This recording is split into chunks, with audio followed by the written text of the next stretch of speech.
Good evening, friends. Today is the last day of 2020. It's the last day of the decade, and it's also our last satsang, the Spiral of Wisdom satsang for the year. Okay. I warmly welcome each and every one of you today. Thank you so much for joining us, and we look forward to having you again in 2021.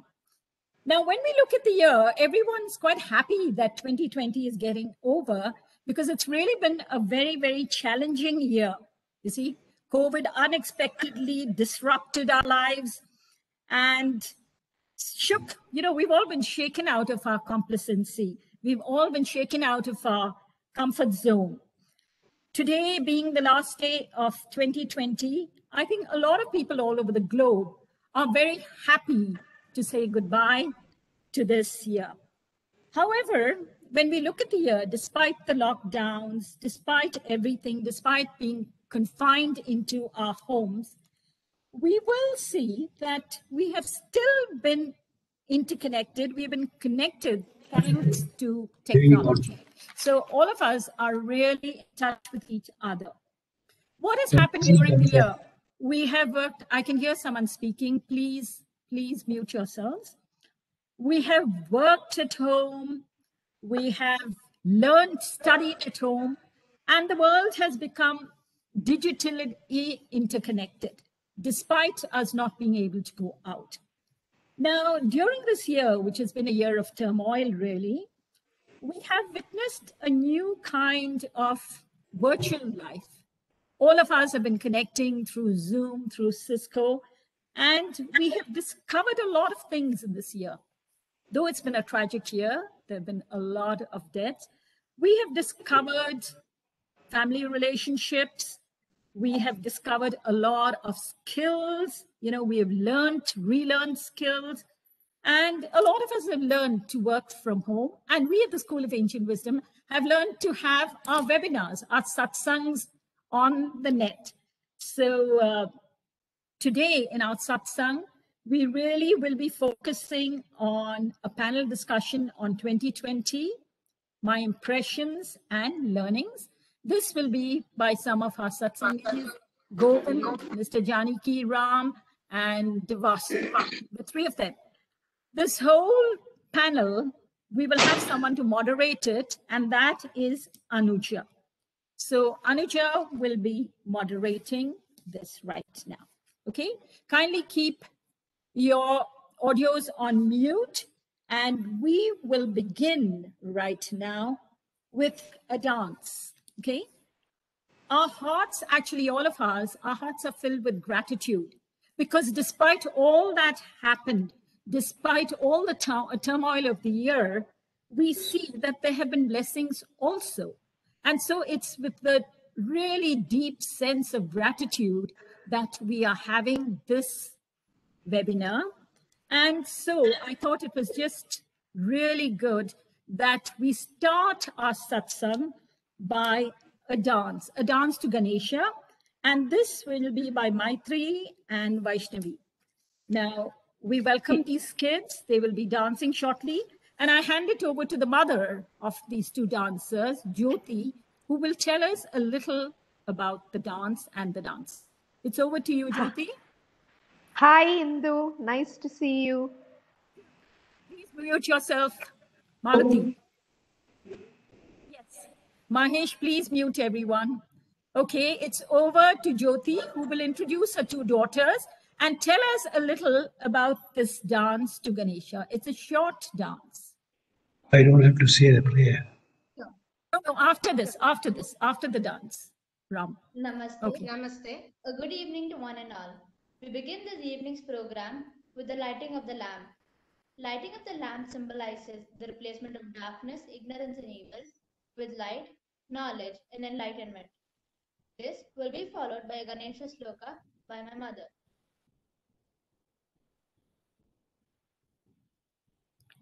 So with the lighting of the lamp, let us really hope that this light comes into our lives in 2021. Shubham karoti kalyanam, arogyam dhana sampada, shatru buddhi vinashaya, Deepjyoti नमोस्तुते दीपज्योति परब्रह्मन् दीपज्योतिर्जनार्दन दीपो हरतु मे पापं संध्यादीपं नमोस्तुते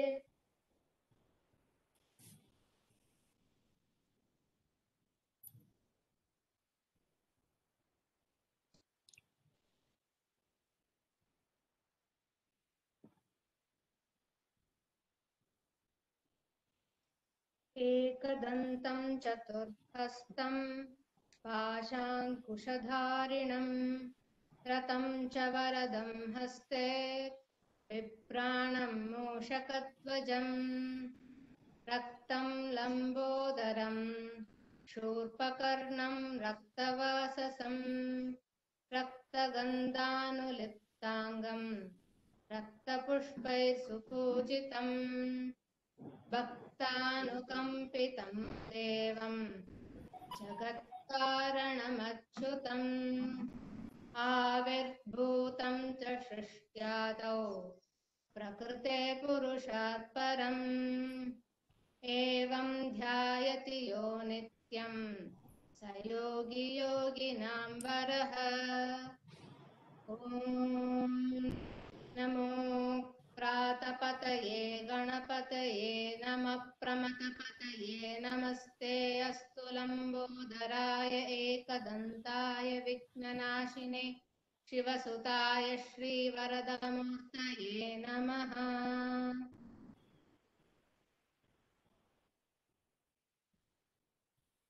Now, the next program is the dance recital by Maitreyi and Vaishnavi.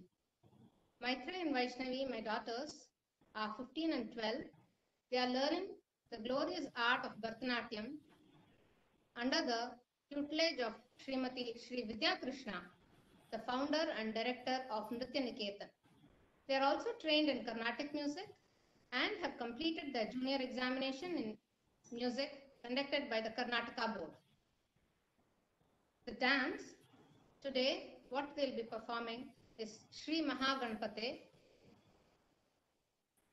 Sri Mahaganapate, a composition by Sri Mayuram Vishwanatha Shastri in Ragam Natai, set to Aditalam. The dance describes Ganapati, the leader of the Ganas and the Devas. He is the remover of obstacles and the sharer of blessings, filled with compassion. He takes care of Jana, the people. We surrender to the son of Lord Shiva, Ganesha. Aniket, could you please start the music? Aniket, music, please.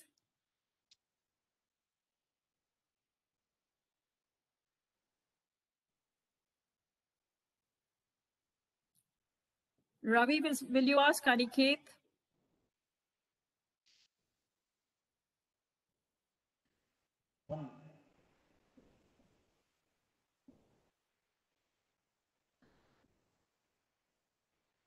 Yuti, you could play the music. I don't know what's happened to Aniket. Will you play the music there at your place? Yeah, I can see it. They can start the dance with the music in your house.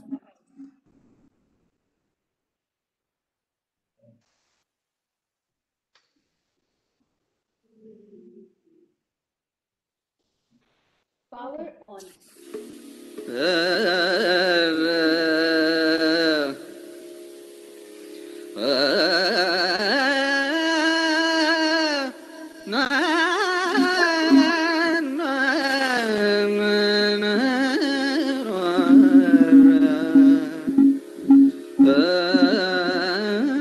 Put the spotlight on the dancers, Aniket, and switch off this video.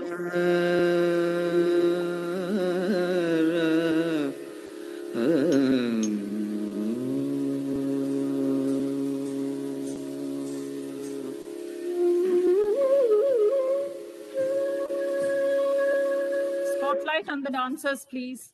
Shri Maha Ganapate, Shri Maha Ganapate, Surapate, Siddhi Siddhivinayak नमोऽस्तुते महागणपते सुरपते Siddhivinayak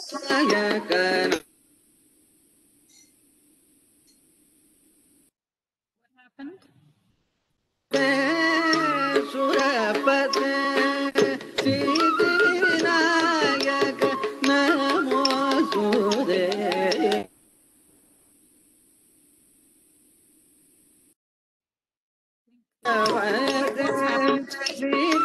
Siddhivinayak नमोऽस्तुते महागणपते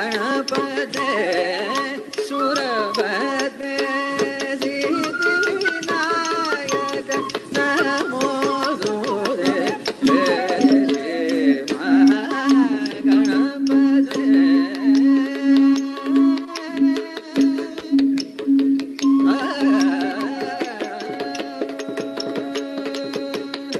Somashekar सुत सुमुख दयानिध सोमशेखर सुत सुमुख दयानिध चामर गण सुपर्णव सुंदर वामन रूप शिवाध्वज शुभकर चामर कर्ण सुपर्णव सुंदर वामन रूप शिवाध्वज शुभकर साबा सानि मम गम मम गरे सा गम पनि बम गम पनि साबा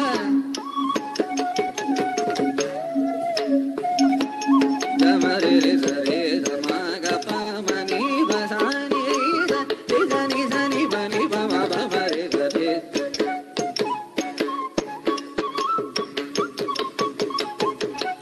सरे रे ग गम म ब ब र धनि नि द धरि गम रे सनि बम गम रे सरे रे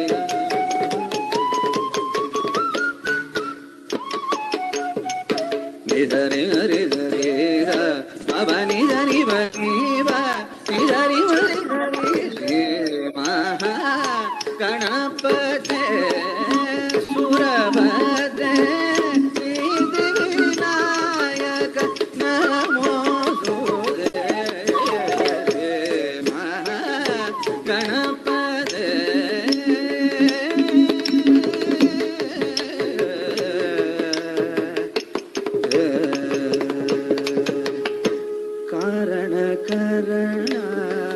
श्रुत जन कुशल वितारण वेश वंदित चरण कारण करण श्रुत जन कुशल वितारण वेश वंदित चरण कारण मा कृपया पाहि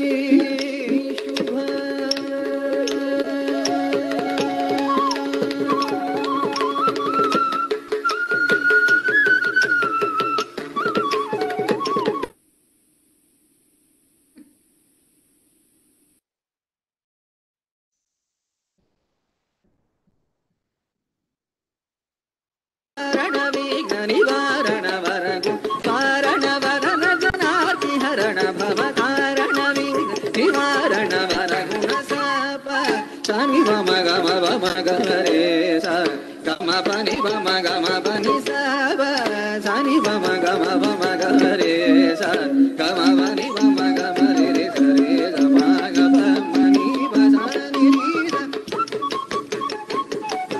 सरे गम गम मनि बसानि धनि धनि मनि मम रे सरे रे ग गम म ब धनि नि सरि गम रे सनि मम गम रे सरे रे ग गम म ब धनि नि सरि गम रे सनि मम गम रे धरि मरे सरे स म बनि धनि बनि वा नि धरि मरि धरि श्री महागणपते सुरपते सिद्धिविनायक नमोऽस्तुते महागणपते गण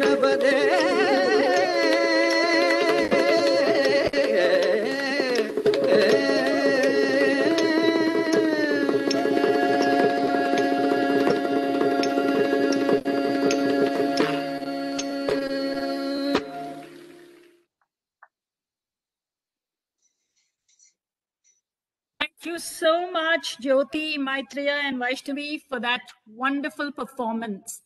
It is but appropriate we thank Lord Ganesha, and I'm sure he will remove all the obstacles, if at all any, in 2021. And now, it's echoing. Aniket? Right. And now, we will start with the school prayer by Mr. Ram Menon. It's over to you, Ram. Yeah. O hidden life, vibrant in every atom. O hidden light, shining in every creature. O hidden love, embracing all in oneness. May each who feels himself as one with thee know he is also one with every other. Thank you, Ram. And now we have the interreligious prayers and bhajans. We start with Malati Jan Kiram, and she will be singing Om Namo Bhagavate. This was a favorite bhajan of Mamanisi. Malati, please. Am I audible? Yes, yes. Yeah, okay. Om Namo Bhagavate Vasudevaya. Om Namo Bhagavate Vasudevaya. Om Namo Bhagavate Vasudevaya. Om Namo Bhagavate Vasudevaya. Om Namo Bhagavate Vasudevaya. Om Namo Bhagavate Vasudevaya.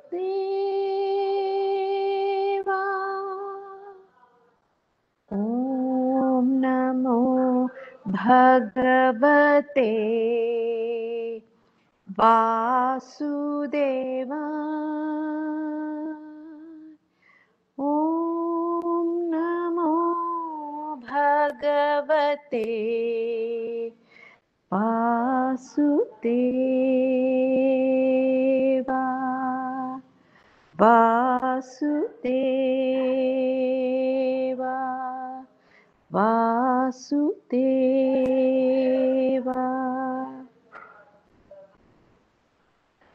Now have the Zoroastrian prayer by Freni. Yes. Shri Pak Dadar Auramazdani Madar Hojoji. Ya Noor e Dastagir, Ya Dastagir e Noor, Karam Kar Karima, Rahem Karo Ya Parvardigar, Madad Karo Ya Nabi, Zartushtra Tari Patshai.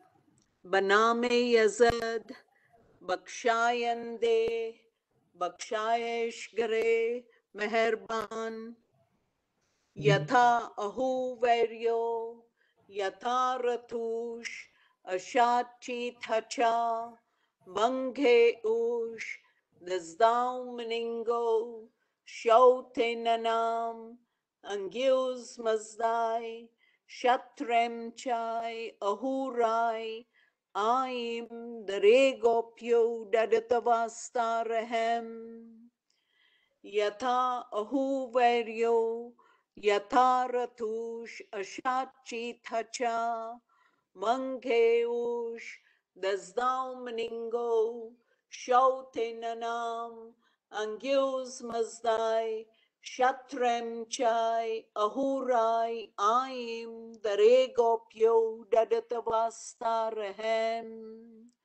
Ashem vahu, Bahishtam vasti, Usta asti, Usta ahmai, Yadeshai Vahishtai Ashem Sarosh Yazadni Panaho Joji. Thank you. Thank you, Franny. We now have a hymn by Deepti John, Amazing Grace. Just give me a minute.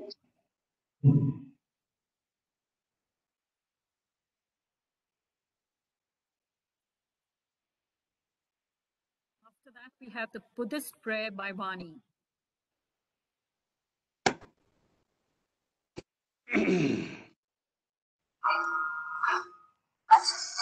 Five, six.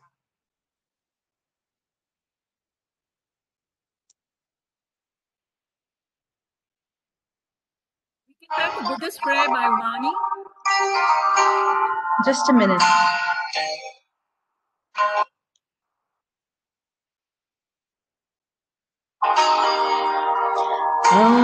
Amazing grace, how sweet the sound that saved a wretch like me.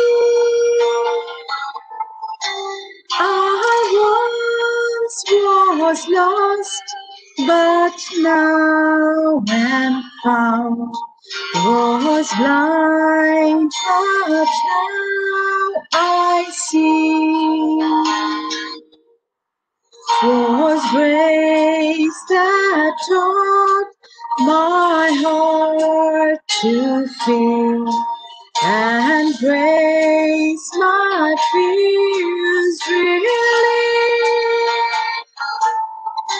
How precious did that grace appear the hour I first believed.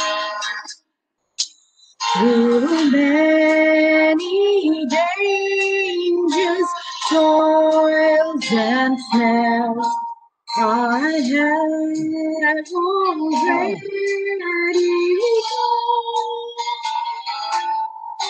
'Tis grace that brought me safe thus far, and grace will lead me home. The Lord has promised good to me. His word my hope secure. He will my shield and portion be, as long as life endures. When we've been there 10,000 years, bright shining as the sun, we've countless days to sing God's praise than when we first began.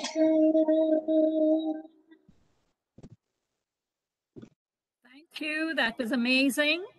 And now we move on to the Buddhist prayer by Vani. Yes, Sajani. Can you hear me? Yes, we can hear you. Thank you. Clear.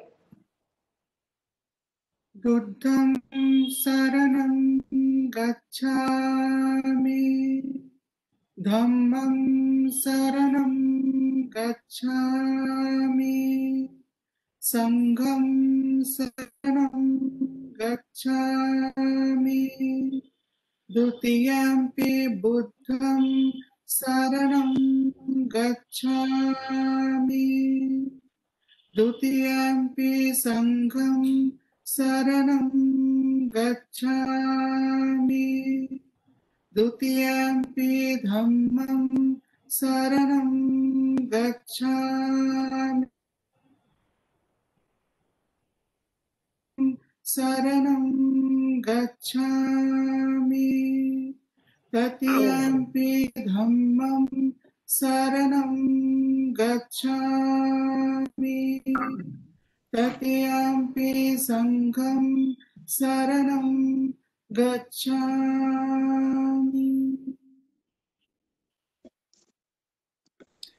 Thank you. Thank you, Vani. We now have the Islamic prayer by Dr. Sana. Dr. Sana? Yes. Yes, Islamic prayer, please. Bismillahirrahmanirrahim.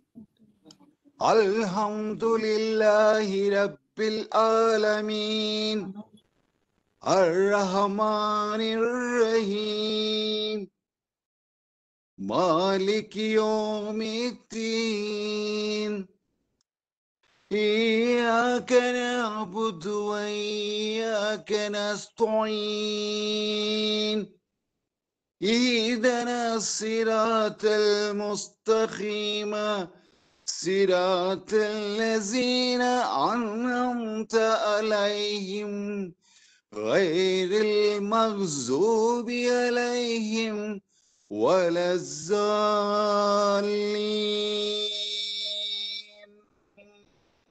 Amen. Thank you. We now have a Sikh bhajan by Indu Pelajani. Indu, please. Madam, can you please unmute yourself? Indu, madam. We can't hear you, Indu. Now? Yes. We can hear you now.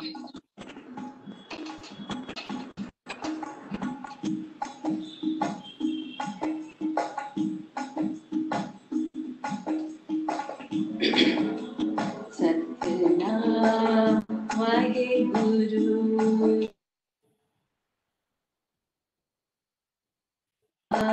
Vaheguru Satnam Satnam Ji Vaheguru Vaheguru Vaheguru Ji Satnam Satnam Satnam Ji Vaheguru Vaheguru Vaheguru Ji Vaheguru Vaheguru Vaheguru Ji Vaheguru Vaheguru Vaheguru Ji Vaheguru Vaheguru Vaheguru Ji Vaheguru Vaheguru Vaheguru Ji Satnam Satnam Satnam Ji Vaheguru Vaheguru Vaheguru Ji Vaheguru kahiye sada sukhi rahiye Vaheguru japiye kade vina doliye Vaheguru japiye sada sukhi rahiye Vaheguru kahiye kade vina doliye Vaheguru japiye kade vina thakiye Vaheguru kahiye kade vina thakiye Tero naam ji nit nit japiya Tero naam ji Tero naam ji nit nit japiya Tero naam ji Vaheguru Vaheguru Vaheguru Ji Vaheguru Vaheguru Vaheguru Ji Tero naam ji nit nit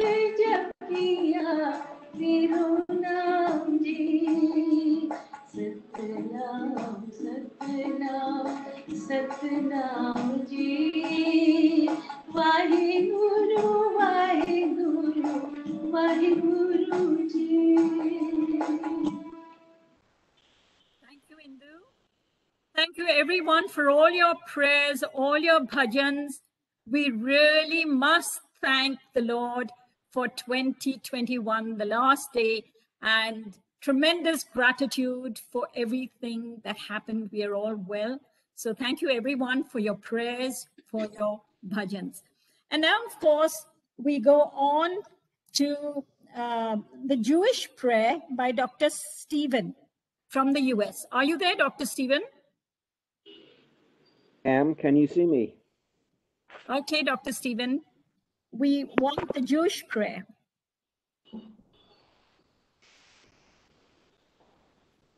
This is a Dr. blessing. Can you hear me? Can you see me? Yes, we can see you and hear you. He's all the way from the US. Baruch atah Adonai Eloheinu melech haolam sheheyanu vekimanu vehigiyanu lazman hazeh sheheyanu vekimanu vehigiyanu lazman hazeh lazman lazman hazeh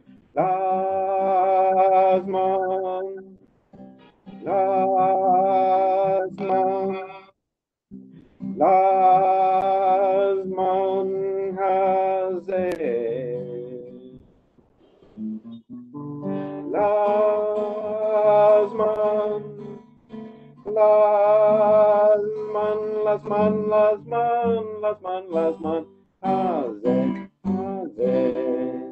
sheheyanu vekimanu vehigiyanu lazman hazeh sheheyanu vekimanu vehigiyanu lazman hazeh sheheyanu vekimanu vehigiyanu lazman hazeh sheheyanu vekimanu vehigiyanu lazman hazeh sheheyanu vekimanu vehigiyanu lazman hazeh sheheyanu vekimanu vehigiyanu lazman hazeh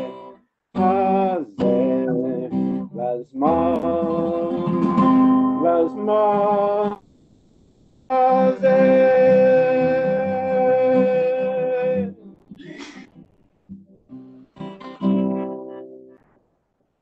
Thank you so much, Dr. Stephen. Thank you so much. Dr. Stephen will be talking to us after about 2 weeks on the chakras. All right. So thank you, everyone, for all your prayers. I'm sure all the gods and goddesses have heard our prayers and will ensure that 2021 is a great, healthy year for all of us.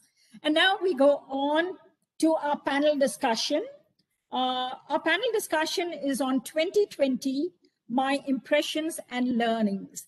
The panel is Mr. Jan Kiram, Mr. Vasu, Mr. Govind. And this will be moderated by Anuja. Now, Anuja Sharma is a woman entrepreneur and she manages 2 business enterprises. However, her real passion is in the pursuit of metaphysics and spirituality.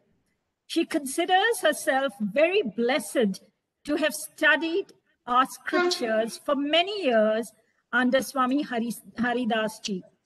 And she's also very, very privileged to have met Ma Manizi, among other spiritual luminaries that she has met.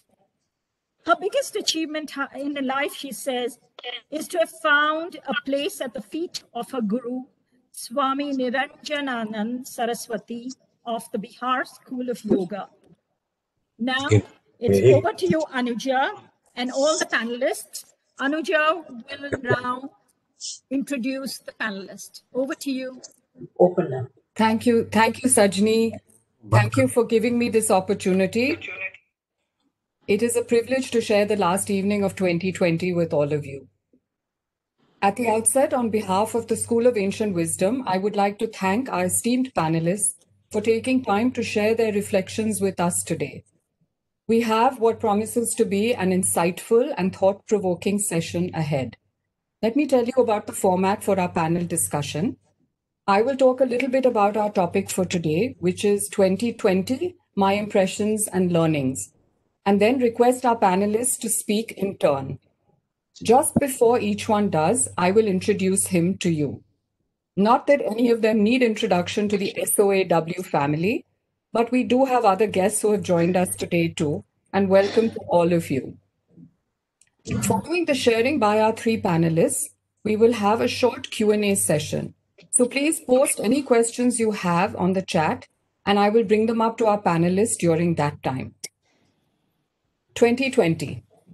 What an incredibly difficult, yet fascinating and memorable year this has been.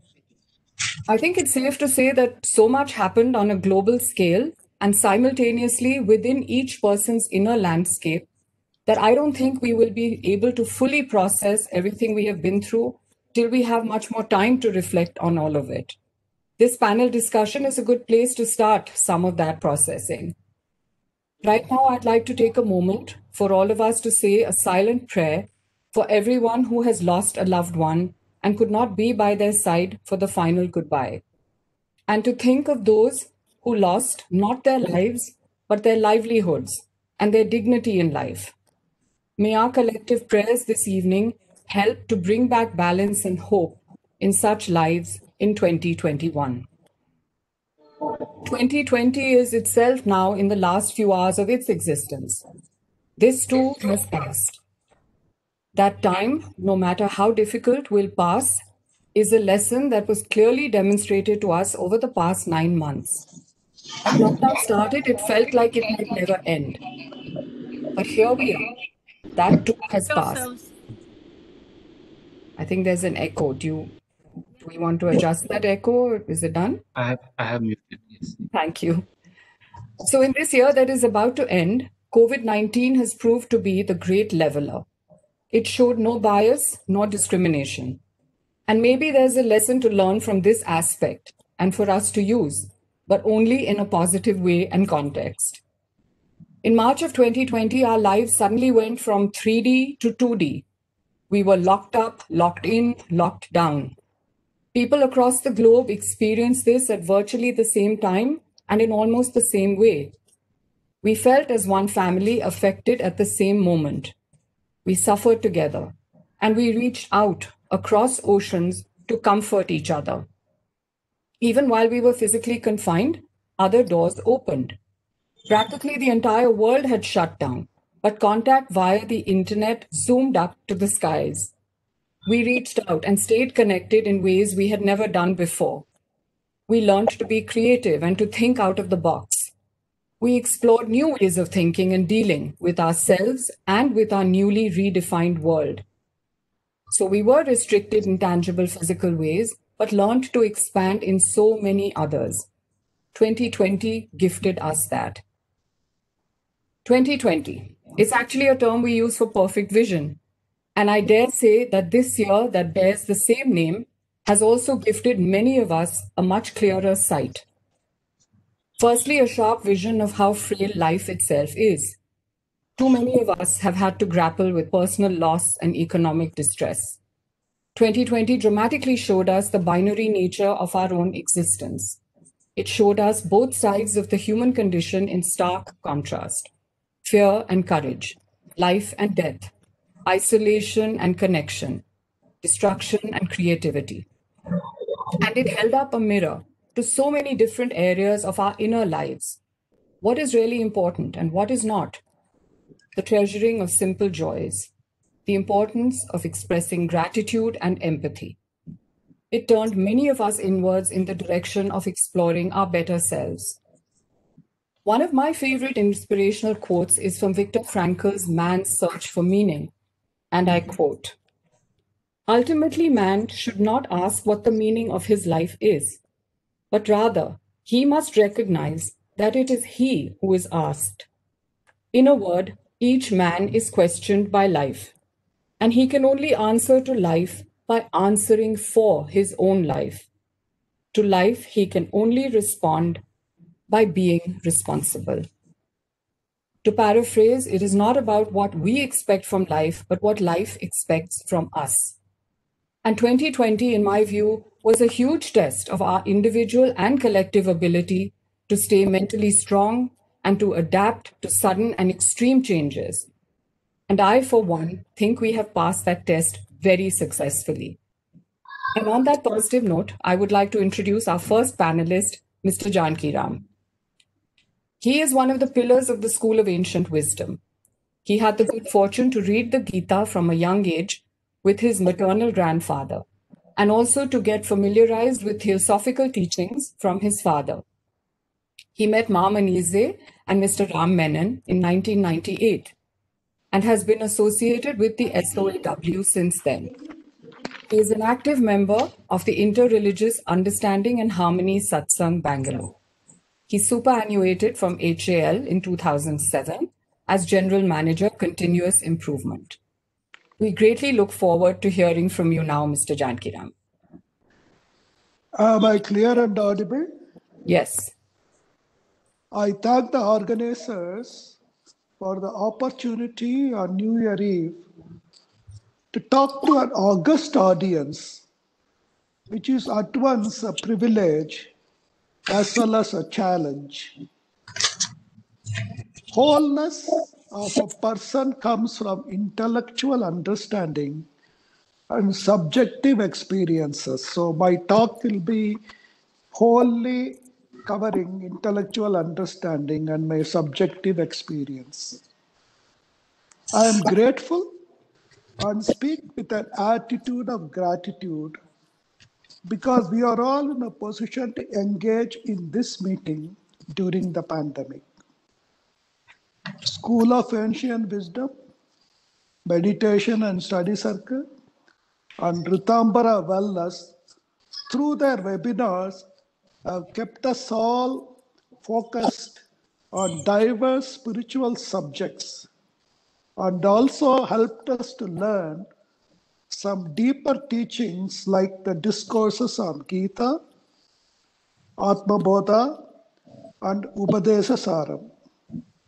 And I am glad to share, soon to start in 2021 is Saddarshan. For me, the meaning of two letters HP or PH have permanently changed. Havoc and pandemonium, or pandemonium and havoc. Countless number of people have been affected completely.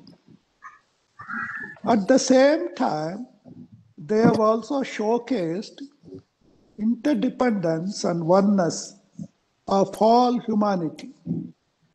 Since all the 195 nations and 7.8 billion people are affected in varying ways by what I would like to call as the pralaya. So we should start using the word pralaya instead of pandemic. Some are not at all affected.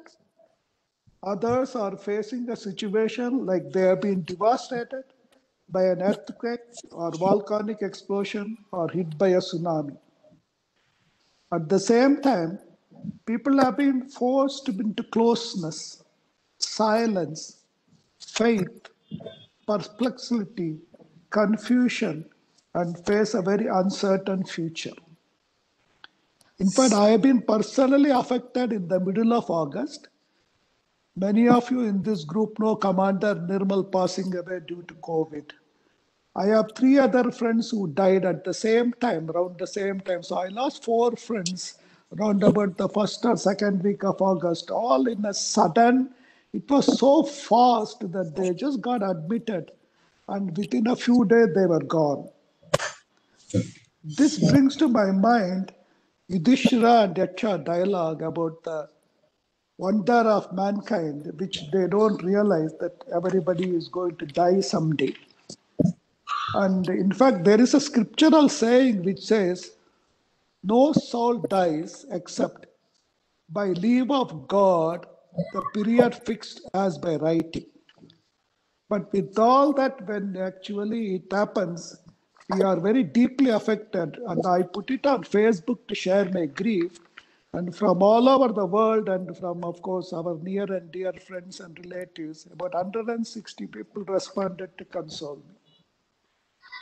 Like most of us, Malati and I have not ventured out at all for the last 9 months, except for an occasion when I had to go for a COVID test and experienced, I don't know whether any of you had that experience.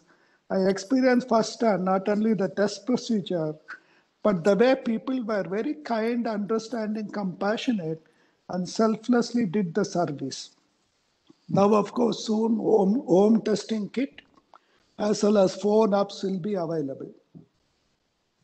The pralaya or pandemic has given a golden opportunity for humanity to become more sattvic and develop other spiritual qualities like generosity, calmness, introspection, detachment from material pleasures, discrimination, and selflessness, like the frontline workers, milkman who delivers milk to the house, newspaper wala, and the vegetable and provision providers, and so many who contribute to our life going normally. One more Yaksha story from Kenopanishad is very appropriate and relevant for these times. And I know most of you know how the Yaksha came, and Agni and Vayu never recognized. It was only Indra who was able to recognize who had come. So I would like to conclude my talk by saying, have faith and belief that God engineers all circumstances. And evolutionary journey is being given a boost by COVID-19 and its variants. COVID-19 and its variants I would like to define as something unknown is doing. We do not know what. Only God knows, because God is in control. Thank you. Thank you, Mr. Jan Kiram. I must say that I loved your line about evolutionary journey being given a boost, and your connection of pralay and pandemic is quite insightful. Thank you for that. I'd like to now introduce our next panelist, Mr. Govind Mirchandani. Govind has been associated with the SOAW since 2008 and has also been its trustee in the past. He is a B.Tech from IIT Mumbai and an MBA from IIM Kolkata. He's had an illustrious career and was president and CEO at Arvind Brands, SKNL, and Gokuldas Images. He is currently chairman of Dynamatic Technologies Limited. Govind, do please share your thoughts and learnings with us. Thank you, Anuja, for your kind introduction. 2020 is a year that we are unlikely to ever forget. It has been a year of great challenges, uncertainty, and even fear. The global pandemic has overwhelmed the healthcare system and the economies across the world. However, as adversity, there has been opportunities to learn some very key life lessons. In fact, all of us have learned, grown, and evolved in different measures. I took a deep dive into the insights which I've gained in 2020, and have come up with 10 learnings which I wish to share with all of you. Learning number 1, mindset is everything. I've realized that I'm in control of only one thing, the mind. I can perceive life either as a glass which is half full or one which is half empty. Therefore, I can either rethink my priorities or continue to remain in despair. The choice is entirely mine. Number 2, being grateful. I'm grateful for all that I already have rather than what I don't have. I'm grateful for the safety of my loved ones, my relatives, and my dear friends. I'm grateful for the me time, the pause, which has given us an opportunity to reflect and review our life's priorities much more closely. I'm grateful to the doctors and the paramedical staff to keep all of us healthy and alive. Learning number 3. Total wellness is very important. Both emotional and spiritual wellness are probably even more important than our physical wellness. Learning number 4, resilience or inner strength. Resilience is an outcome of our emotional health. If I am mindful of my emotions, I can counter any stress. Sorry, is anybody? Okay, I think I saw an interruption. So come again back to that. Resilience is an outcome of my emotional health. If I'm mindful of my emotions, I can counter any stress much better than I could otherwise. I can stay calm. I can stay peaceful at all times.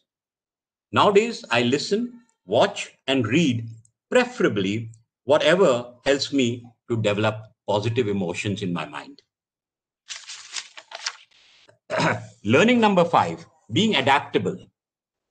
In 2020, everything changed so suddenly. This quantum change required from us to first accept these changes and then finally adapt to these changes have been very difficult. Hats off to human adaptability. People had to work from home while others had to reskill and upskill. And finally, others, like the migrant labor, had to go back to farming. People like me, who decided to stay home in self-isolation, adapted to the use of e-commerce sites in order to fulfill all our requirements, attend board meetings, forum meetings, webinars for learning new skills, as well as listening to discourses and lectures on both Zoom and WebEx. Learning number 6, compassion, which is really empathy with action.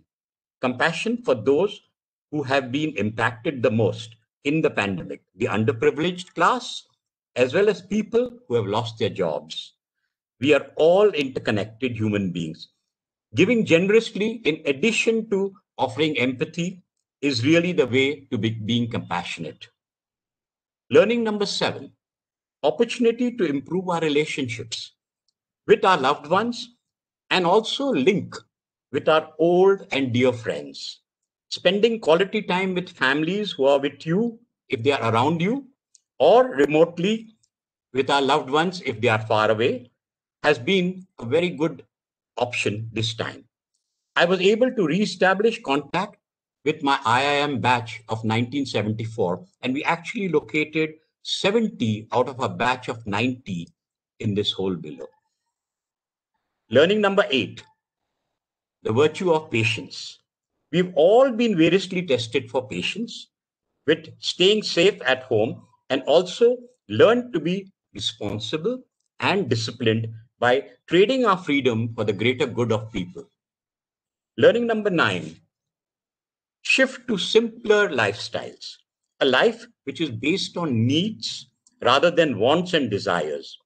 The pandemic has actually flattened our ego curve.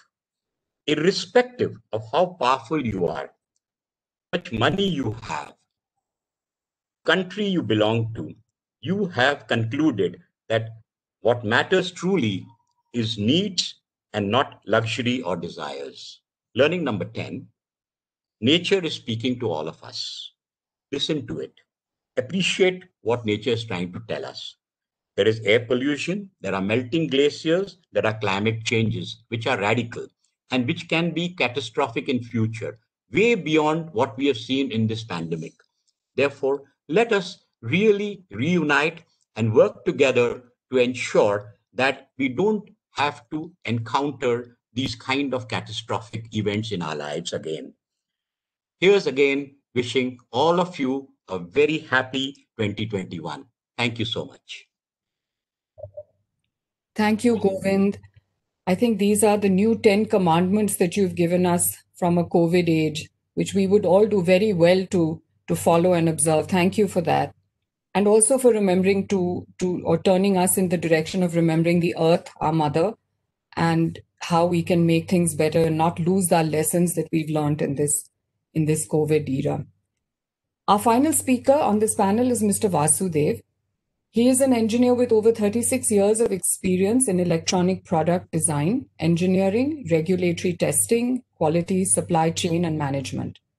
He has put in more than 1,300 hours of training, coaching, and mentoring. He was also a yoga therapy instructor. Currently, Vasudev is an independent consultant offering services in program management, process audits, compliance and coaching and training in leadership and soft skills. I'd like to invite Vasudev to address us now. Good evening, everyone. Namaste. It's an honor and pleasure to be interacting with everyone today on the final day of 2020.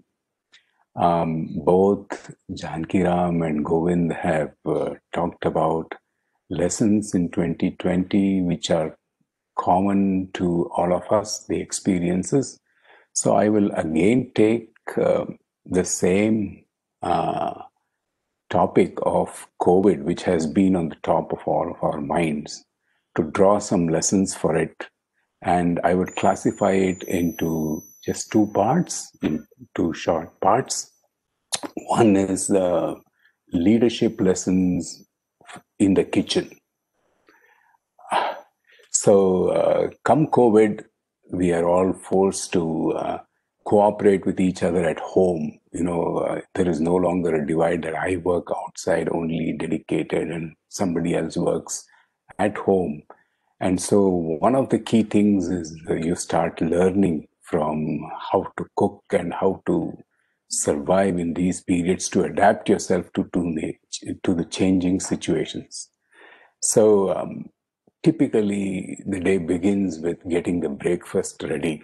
And as you get the breakfast ready, you realize that there are other family members who do not eat breakfast but have brunch. So the lunch has to get ready earlier than the normal lunchtime, not at my lunchtime, but at the family members' lunchtime. So one of the key lessons from the kitchen during the COVID times is how to be other-centered, customer-centric, because not everybody has the same requirements, how to think on behalf of others and offer the kind of service that they need. The second part is, I found that I was very complaining of wanting variety in the food when I used to carry lunch boxes and my wife, Vani, used to pack. And so I reinvent myself to find myself trying to look at new dishes every day. So creativity has blossomed. So the second lesson that the kitchen has given me is how to be creative even during tough times, to reinvent oneself for newer and newer possibilities and solutions. These were theory while I was doing training and coaching on leadership, but has become a practical insight and experience as I enter myself into the kitchen. Now, the third thing that I learned is after cooking, we need to clean the dishes. That's the toughest part. And the beauty is that if we clean the dishes while it is wet, it is much, much simpler, easier, and faster. So in any given process, doing the things at the right time makes the process most optimal and most efficient. That is the fourth leadership lesson that I have learned from the kitchen. The fifth one and the most important one, the last one, is do not take people and things for granted. I never realized how much work is there in the kitchen that people did at home, especially the ladies of the house, till I entered the kitchen myself to participate, to just cooperate with what they do. So taking people for granted, taking situations for granted for all that we have today. We have a wonderful family, we have a wonderful earning, we have a wonderful house, we have wonderful friends, and we have wonderful satsangs. As long as they are going on right, we never realize its importance. So that's one of the main lessons I get from the kitchen, not to take things and people or situations and people for granted. Now, as we all spend our time in COVID, still, it's far from being gone. We are still in the midst of COVID. I do not know what I would have done but for the seed of spirituality sown in my heart by various teachers in the past at some point of time or the other, and even today being sown continuously by the satsangs. People often ask what is the use of truth or spirituality that we are seeking so much.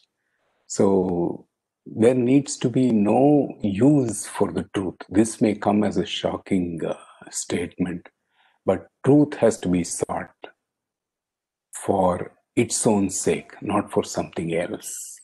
And that's the biggest realization, because it's only the truth that can stand on its own legs. A lie and everything else, which is non-truth, is dependent on truth for its existence. It can't exist on its own. So the only independent existence that is there is the truth. And we have to seek the truth for its own sake, not because it is useful to me. Because if I seek the truth because it is useful, then the utility is very, very limited. All results in this world, in the manifested world, have truly limited fruits. There is a temporary result that comes out, but it will fade soon. So these are some of the few things that I have learned from the very pandemic, having lost my cousin whose entire family was inflicted by COVID, but only he lost his life, puts an enigma on life itself, the uncertainty and a question mark. Do we know the secret? I don't know, but I have to live to learn with uncertainty. Thank you so much for this wonderful opportunity. Thank you so much for your wonderful words, Vasu. I must say it's amazing that you learned such profound lessons in a place that we all visit every day but don't ascribe enough importance to. I think cooking, cleaning, as you said, these simple things that we need to do are much deeper meaning when you've interpreted it this way.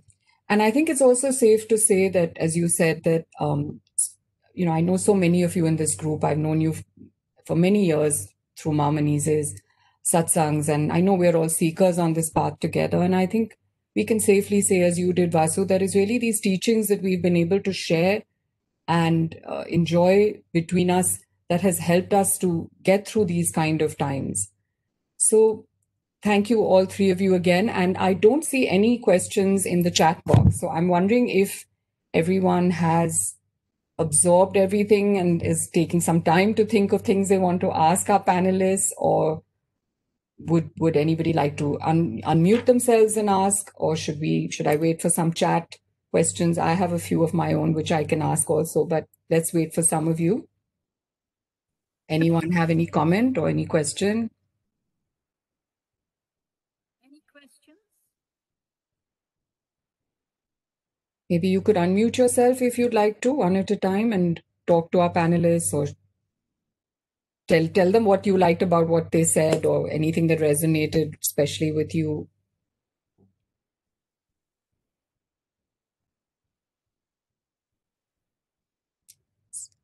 I don't hear anyone, so I'm going to ask, I'll ask each of our panelists in turn. So for me, this year reminded me of the line of A Tale of Two Cities.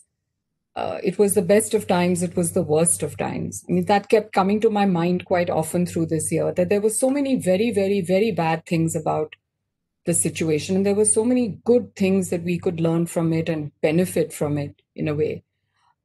Would each of you like to comment on maybe just the worst kind of situation you had and how you resolved it, and what was the best part of this for you individually? Maybe we could go in the same order we started in. So Mr. Jan Kiram, just something that you could, just one difficult time, really difficult time, and how you got over that.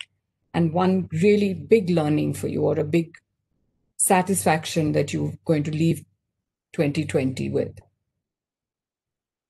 As I shared, the most difficult time was, Commander Nirmal was my work colleague and a very good friend. Most of us know Prema, and he was a regular in School of Ancient Wisdom. Other one was classmate. Another one was a professional friend, 10 years younger to me. And the fourth one was my cousin. All of them, round about the time Commander Nirmal passed away, first about 7th of August. And it was such a shock. That was the worst time for me. Even now, I'm finding it difficult to get over that loss. And best of time, of course, is so many webinars and, elevating your mood and making you realize your immortality. Thank you. That I think many of us would agree with these. Anything that you'd like to say, Govind, Vasu, anything on this? Just an outstanding memory, both of a difficult time that you were able to resolve and of a wonderful learning that you're now going to incorporate in your lives. Just the outstanding ones.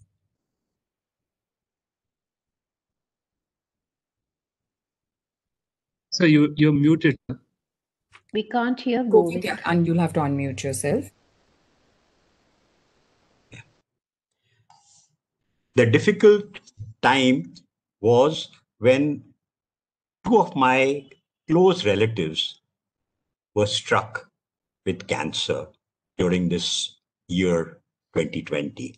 And that's a little tough when you look back and say, hey, what's happening? You think COVID is the one which can cause all the mayhem and damage in 2020. But here was cancer doing the dirty trick, if I may use the word.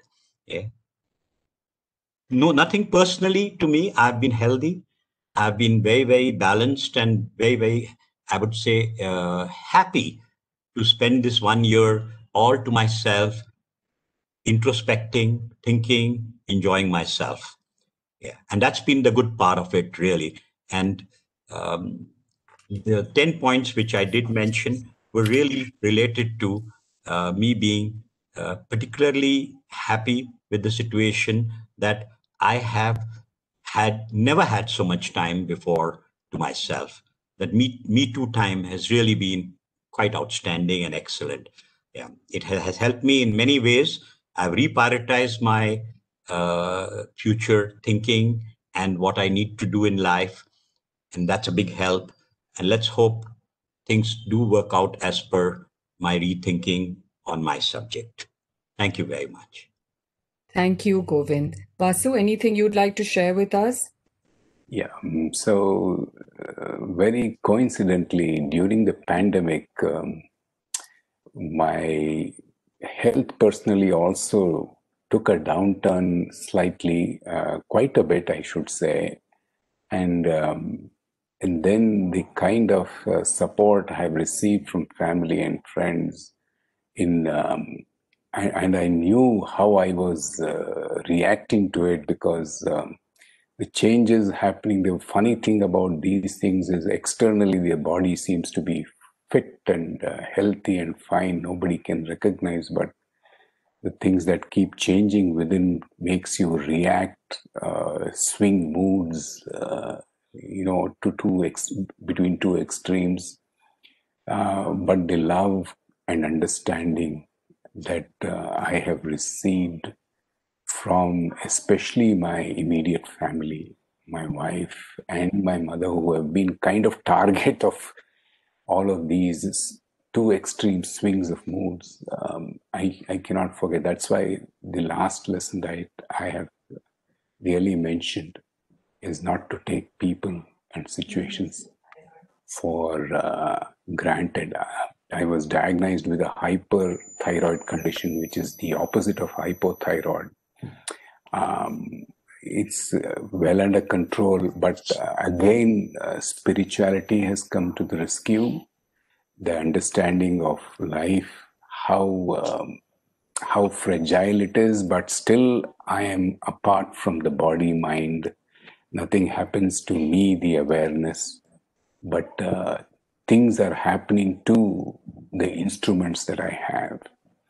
But still, without the support of family and immediate friends, I must thank and place my gratitude to everybody, all those who have done. I can't recall how many of them supported me. So my last learning of not to take people and situations for granted, I keep remembering that very often. Thank you.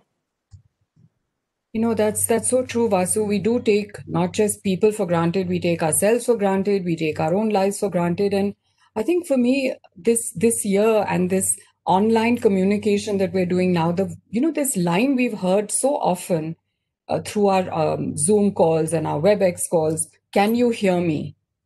You know, we're always asking each other, can you hear me? And we just mean it in a technical way. But when you actually think about it, are we really hearing people? Do we even hear ourselves? Do we really even listen to our loved ones? I think that's something that, maybe years later, if I'm there, I would tell people that, what do I remember about this year? It would be, can you hear me? And I really hope that we all can learn to hear ourselves and others better. And Beena wanted to share something with us. So Beena, please do go ahead. Yeah, thanks, Anuja. It was very, very insightful. Thank you all so much. The point I wanted to make was that, our lives slowed down during the COVID times. And we were forced to sort of look inwards and we were not looking outwards. But the point I'm trying to ask, and the question that I want to ask the panelists is that, once our life actually reverts back to normal, how do we sustain whatever we've actually learned in this period? We're going to go back to the rat race. We're going to go back to those lives. Maybe some of us will not because we are older and, all of that. But, Govind talked about nature. How are we going to treat nature? Again, we're going to just trample on things and we're going to do those things all over again. So how do we find a way to sustain this? Would you like each of our panelists to answer, Beena, or is there a particular panelist you want to ask? Anybody who's, any of their thoughts. Yeah, that's fine. I can add something.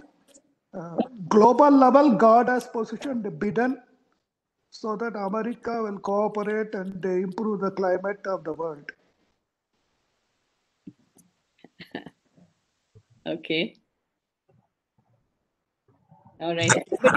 I can add to what Janki says. Yeah. There is so much of air pollution in places like Delhi, and there is so much of, I think, toxic issues all over. It is the collective responsibility of each Indian to work for his, country's better situation and ensure that we have a better environment which we can pass on to our children. So the responsibility should come based on the fact that we have children and grandchildren who deserve a better living, and therefore take the onus on us individually and collectively to make sure that we live and make a better world for our future people.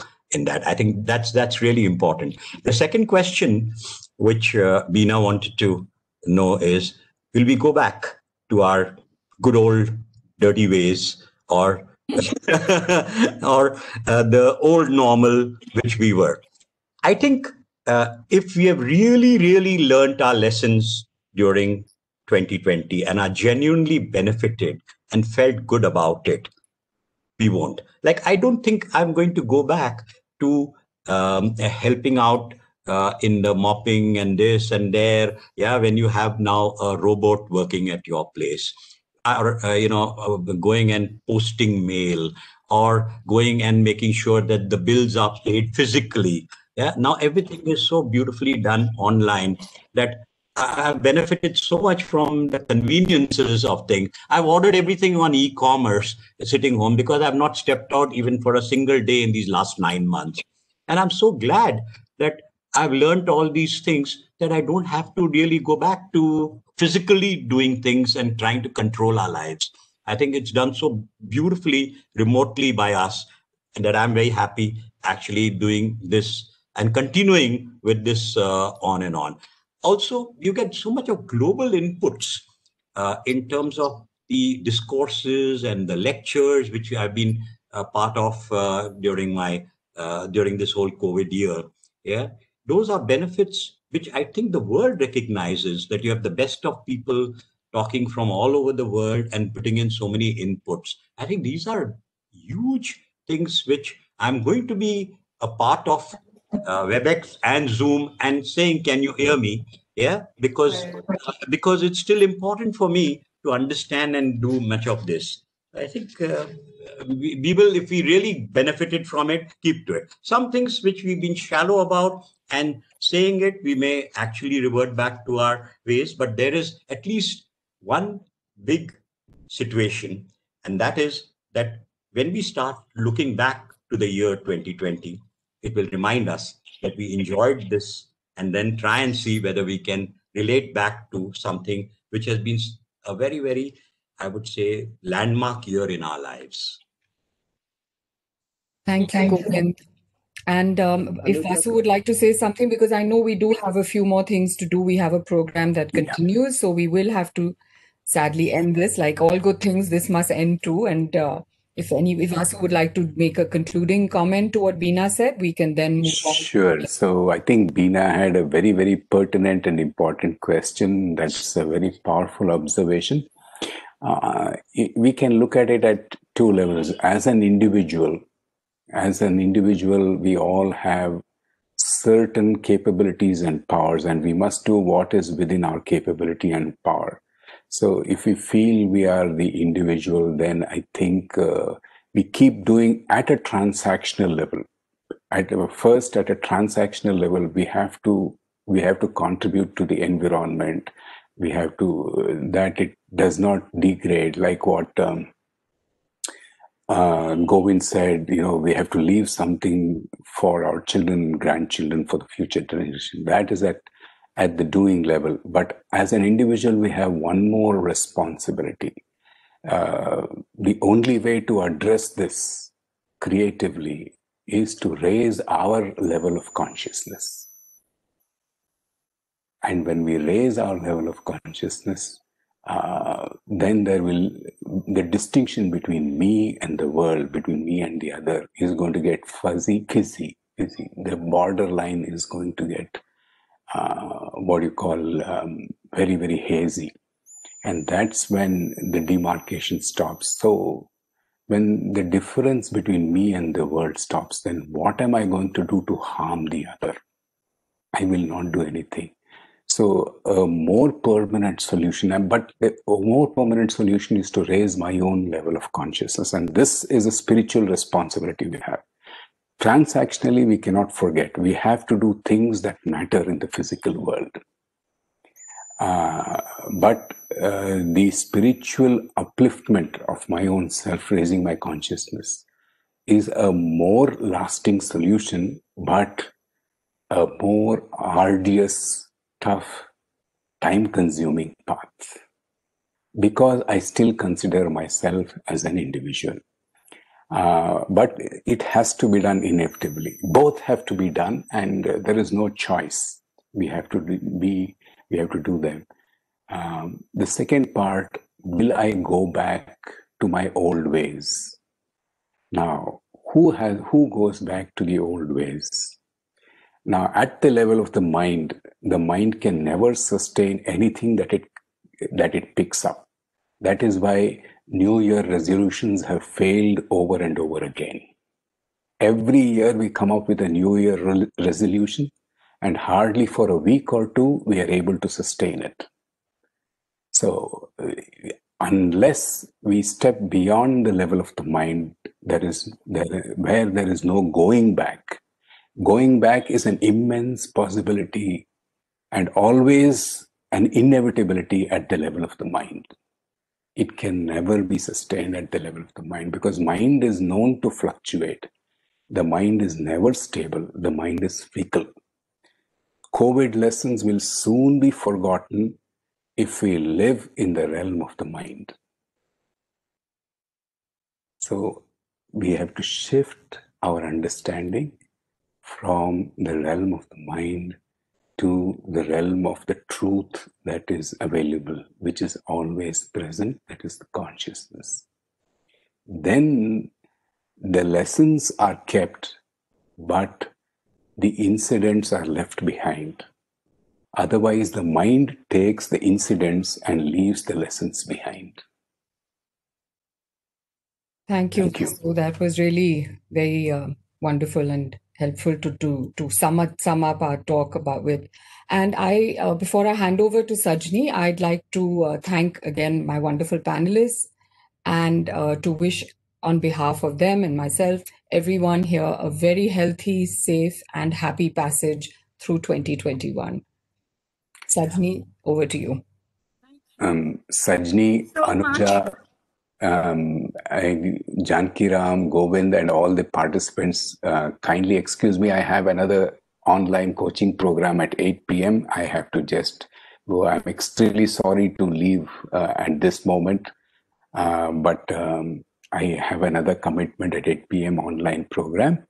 I would take this opportunity to wish everyone a very, very insightful, wisdom-filled new year, to be able to handle life in all its varieties. Thank you very much. Vasu. We wish you a very happy new year. And I'd like to thank all the panelists for this wonderful discussion that we have. So thank you, Anuja, for moderating it. Thank you, Mr. Jan Kiram. Thank you, Govind. And thank you, Vasu. It was really very nice and such a good day. The last day we spoke about all this, and all of you really expressed things so wonderfully. Thank you again.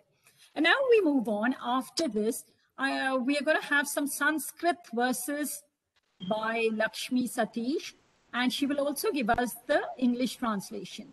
There are 3 shlokas that she will be reciting. Over to you, Lakshmi. Thanks, Saj. Thank you very much. I'll be reciting the slokas and giving you the English meaning of them. And so this is from the Bhagavad Gita, chapter 17, verse 3.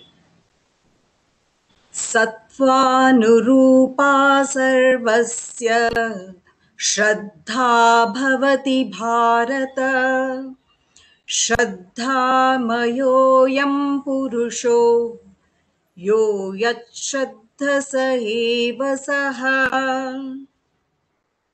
The faith of all humans conforms to the nature of their mind. All people possess faith, and whatever the nature of their faith, that is verily what they are. Where we decide to place our faith and what we choose to believe in practically shapes the direction of our life. Those who develop the conviction that money is of paramount importance in the world spend their entire life accumulating it. Those who believe that fame counts more than anything else dedicate their time and energy in chasing political posts and social designations. Those who believe in noble values sacrifice everything to uphold them. Mahatma Gandhi had faith in the incomparable importance of satya, truth, and ahimsa, non-violence.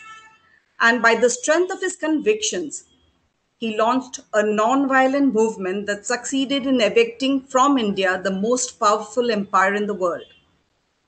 Those who develop deep faith in the overriding importance of God realization renounce their material life in search of Him.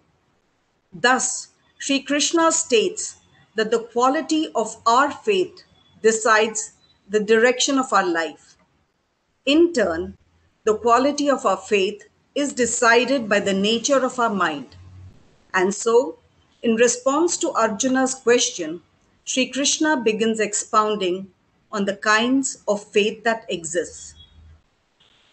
The second one is the 18th chapter, 26th verse. मुक्तसङ्गोऽहं वादी धृत्युत्साहसमन्वितः सिद्धसिद्ध्योर्निर्विकारः कर्ता सात्विक उच्यते. The performer is said to be in the mode of goodness when he or she is free from egotism and attachment, endowed with enthusiasm and determination, and equipoised in success and failure. Sri Krishna had earlier mentioned the three ingredients of action: knowledge, the action itself, and the doer. Having described the categories of two of them, knowledge and action, he now moves on to the third kind of performers of action. He clarifies that those situated in the mode of goodness are not inactive. Rather, they work with enthusiasm and determination. The difference is that their work is performed in proper consciousness. Sattvic doers are mukta sangaha. That is, they do not try to cling to things in worldly attachment, nor do they believe that worldly things can bestow satisfaction to the soul. Hence, they work with noble motives. Since their intention, they are filled with utsaha, zeal, and dhriti, strong resolve in their endeavors. Their mental attitude results in the least dissipation of energies while working. Thus, they are able to work tirelessly to fulfill their sublime motives. Though they may accomplish great things, they are anahamvadi, free from egotism, and they give all credit of their successes to God. Now, the third one is a very famous one, which all of you have heard. Uttishtatah jagratah prapya varan nibodhatah. Arise, awake, find the great ones and learn of them. This is from the Katha Upanishad.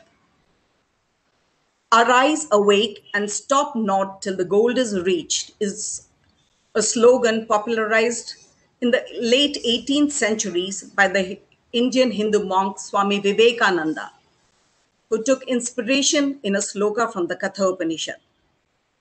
The inspirational sloka was Swami Vivekananda's message to the Hindus to get out of their hypnotized state of mind.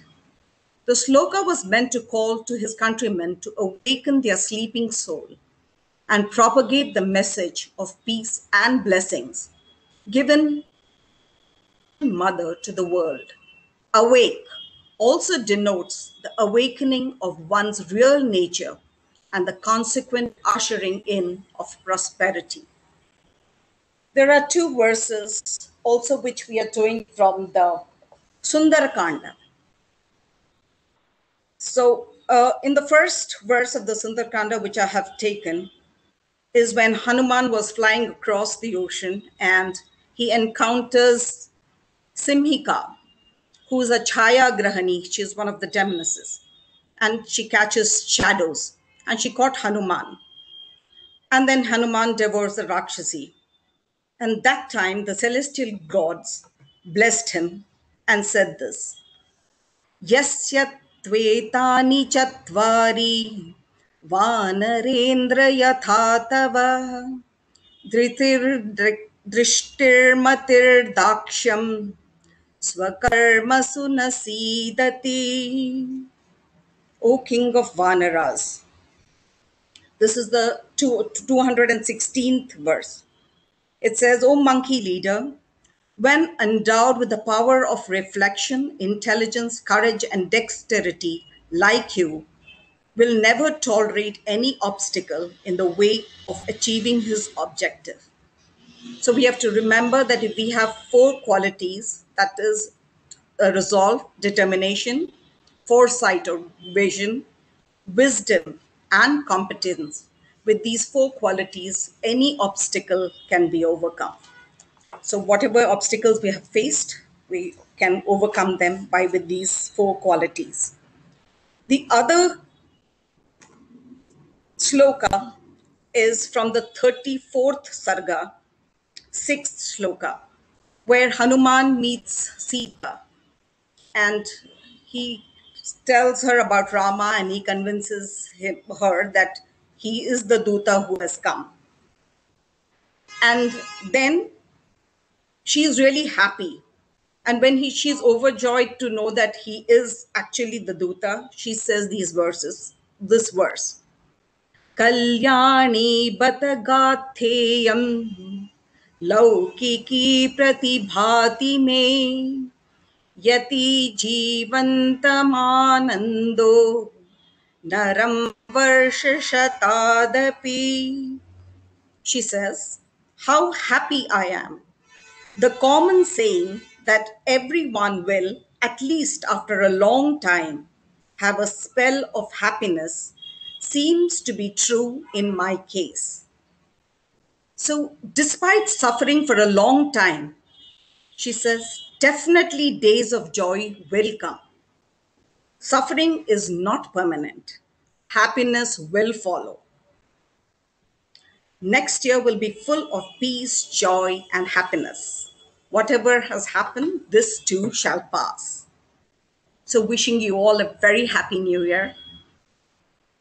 Thank you once again, Sach. Thank you so much, Lakshmi, for those wonderful verses and so relevant right now. So thank you. And now we move on to Sunita, and she will be reciting a few of her favorite poems, very short poems. Over to you, Sunita.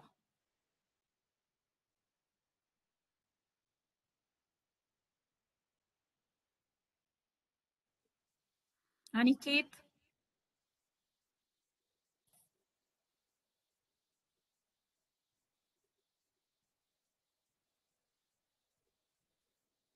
Next slide, please, Aniket.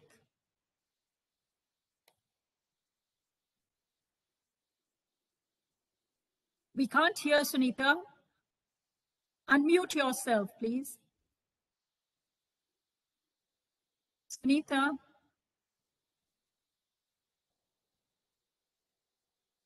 We can't hear Sunita.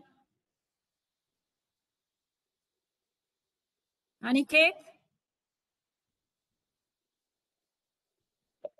I'm here, madam. I do not see her. We can't hear her. I do not see her. She's under the name Deepti. Sunita, please unmute yourself. She was here a while ago. She had trouble logging in. No. She's under Deepti. I see. We can't hear you, Sunita.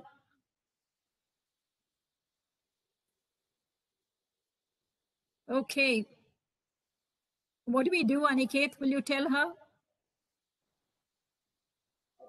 Let me just call her, madam. Sunita. She had trouble logging in, but she somehow got into the meeting. Just call her. In the meanwhile, I'll read it. She doesn't seem to be here. I'm just making her. She has just sent me a message. Yes. Yeah. Call her, please. My mission in life is not merely to survive, but to thrive. And to do with some passion. Yes, madam. What is the profile name? Some humor and some style. Okay. What is the name? What is the profile that you have used to log in, madam?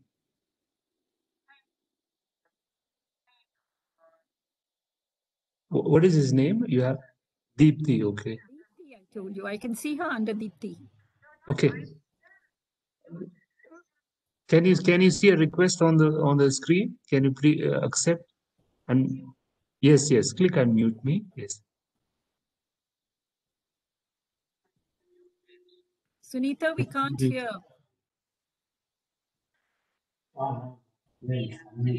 1 minute, madam. I'm talking to her. 1 minute.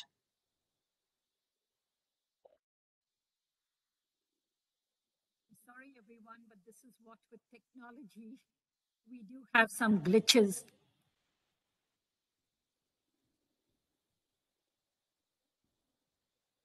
Well, while they're talking, I'd like to tell everyone that after this, we have a 2 or 3 minute video, which has been made by one of our satsangis, Kashmira, and she is with us right now. So the video is very short, and it will be shown to us immediately after these poems. These short poems are read by Sunita. Sajani, I have a suggestion. Why don't we switch the two? While we wait for Sunita, we could probably hear. Okay. Will you show us the Aniket? Okay, friends, I'll just talk about this. We have a short video, as I told you, by Kashmira Irani. Kashmira is a dear friend of mine, and she lives in Mumbai.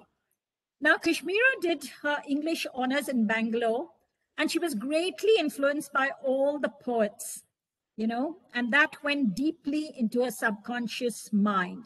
Wordsworth, Shelley, Keats, also Shakespeare. She went to the US and did a master's in communication, after which she worked for some television channels, ABC, NBC. Now, that brought in her love for filming and editing. Okay, that was ignited at that time. And now, during the lockdown, this has triggered the marriage of both poetry and filming. And she's made a number of short videos, right? So she says this brings a lot of peace and tranquility into her life. So this is what Kashmira has been doing. She is with us right now at our satsang. And after we see it, this movie, this little video, those of you who would like to ask questions may do so. So do you think we can watch this short motivational video by Kashmira? Aniket? Yes. Yes, madam. Right. 2020 taught me many things. It taught me to take a closer look, to stand still and watch. As I gazed silently at the mango tree, I was mesmerized by the nest that was hanging. Yes, a nest. This was a nest. You are unmuted. And Yeah. You are unmuted. the berry tree beckoned me, and I was drawn closer to that marvelous creation, just hanging there, swaying in the gentle breeze. The goats aimlessly wandering in the garden were cute, but what caught my attention were the bumblebees. I spent hours upon hours watching them dance around a bamboo stick, wondering what they were up to. Yes, I spent time with these tiny creatures as they fluttered around, mesmerizing me and the flowers around them. It was when I stood still and watched and rolled my video that I noticed how they made the bamboo stick their very own home. It's the small wonders that have stilled my heart and have brought an inner peace to me.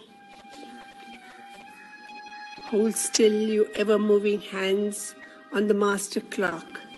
Just let me take in all the beauty that surrounds me.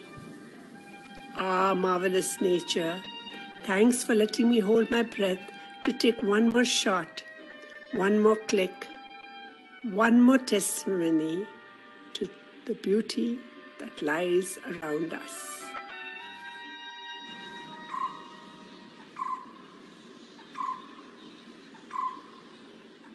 So much, Kashmira. That was really beautiful. Sunita madam is available. Yes, just a minute. So we could see how there was this marriage of poetry and films. Thank you so much, Kashmira. Is there anyone who would like to ask anything? Please put it in the chat box. and then she will respond because she is with us. And now we go to the short poems. Can we subscribe to something where she's got more of this? Yes, yes. You can put it on the chat, and Kashmira, please respond to that. She has made beautiful short videos because she's been sending them to me on WhatsApp, and they're really very beautiful. Okay? So please put your questions on the chat box. And now, Sunita, will you read your poems? Aniket, move on to the first poem. I'll read my introduction. Do you hear me now? Yes, we can hear you, Sunita. So I've selected 3 short pieces of verse to share with you on this very special evening, which marks the end of 2020 and no doubt the advent of 2021 should fill us with hope, as these pieces suggest. The first piece is by the famous Maya Angelou, American author, poet, and civil rights activist, who won several awards and made literary history with her memoir, I Know Why the Caged Bird Sings. She says, may I have the first screen, please? Aniket, may I have the first screen? Yeah, so she says, my mission in life... This will be my meditation. Inna start agela. If you're free. My mission in life is not merely to... Somebody else is on. Someone else is talking. Kindly mute everyone. Yeah. So here's what she says. My mission in life is not merely to survive, but to thrive, and to do so with some passion, some compassion, some humor, and some style. I'd like to introduce now the second piece. The second one I've selected is The Dance by the Canadian storyteller Oriah Mountain Dreamer. This prose poem challenges her readers to live with passion, energy, and honesty, to savor the everyday world of family and friends, love and work with clear minds and open hearts. Take me to the places on the earth that teach you how to dance, the places where you can risk letting the world break your heart, and I will take you to the places where the earth beneath my feet and the stars overhead make my heart whole again and again. And finally, I come back to Maya Angelou. Aniket, can I have the last slide, please? And I come back to Maya Angelou, whose final words of advice are, do the best you can until you know better. Then when you know better, do better. Thank you to the School of Ancient Wisdom and Sajani for keeping us connected throughout this year. God bless for a happy, healthy, and very hopeful 2021. Thank you so much, Sunita. Those really were short and beautiful poems. Thank you so much. And now we have seen this, and we have a very short meditation by Ma Chinmayi, which will be followed by a New Year message by Swamiji. So this is a short meditation. Over to you, Ma Chinmayi. Thank you. Can you hear me? Yes. You can see me. You can hear me. I hope. Yeah. All right. Very good evening to all of you. We've been listening to so much of wisdom and so much of variety of. So much of sound, Aniket. Please mute everyone. This evening, we've been listening to a lot of wisdom and also going over what happened the year that passed by. For some time now, let's put all that aside, say, let it be, and bring ourselves to the real source which lies within us. Bring ourselves to our heart, and the center of our heart, where we can see the brilliant light within us. the divinity which exists in each and every one of us, the silence from which we come into this world of sounds, and going back to the silence from where we come. Let's sit straight, close your eyes for a while. Please mute everybody up. Thank you. Yes, right. We'll sit straight, close our eyes. Become aware of all the sounds outside this room where we are seated. Say, let it be.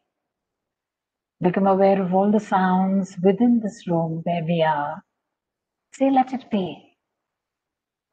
And slowly bring your attention to your breath. Become aware of the inhaling and the exhaling of your breath.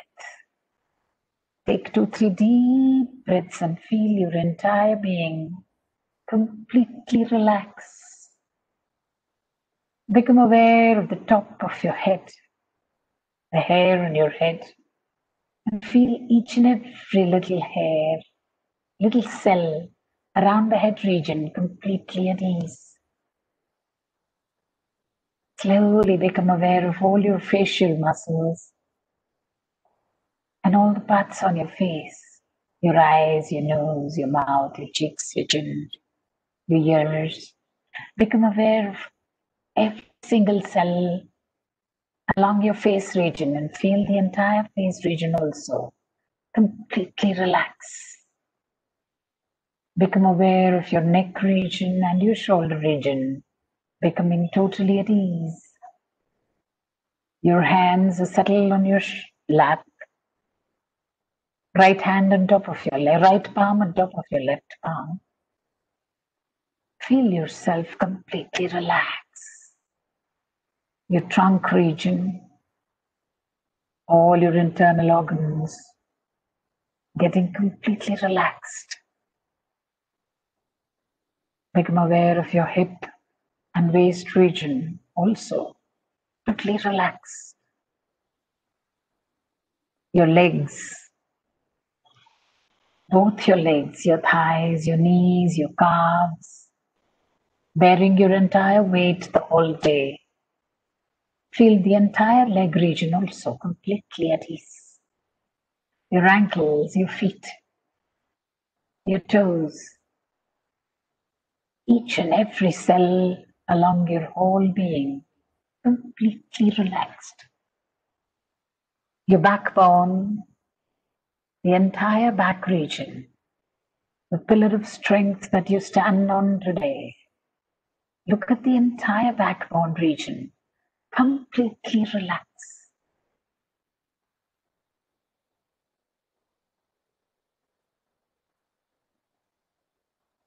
Just be with the sound of the chant that I will do right now.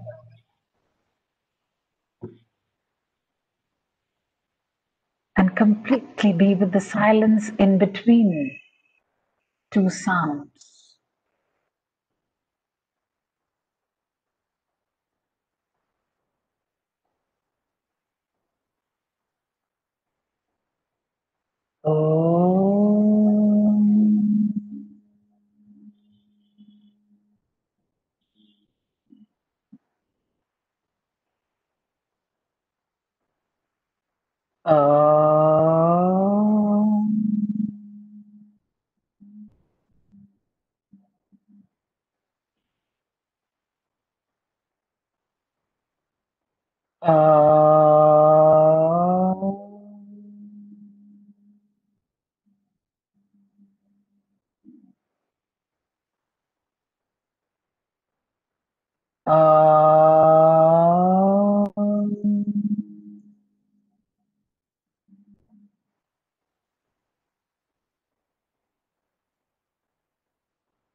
Feel the vibration of the sound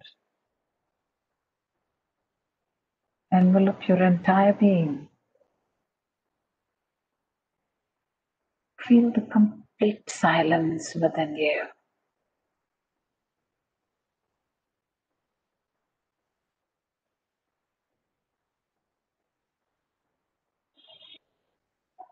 The sound of your source.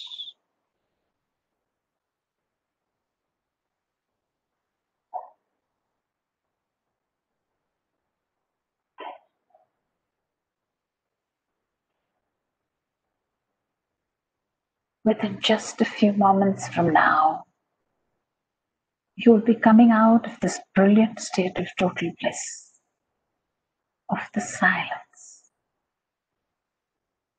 Look at all the people in your lives, your friends, your relatives, your children, your parents, your brothers, your sisters,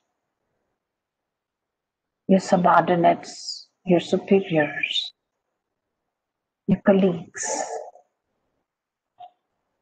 your friends, your enemies. Look at all of them happy, healthy, and peaceful. Look at all of them celebrating life like a huge celebration. And pray that their lives is as peaceful as yours is right now.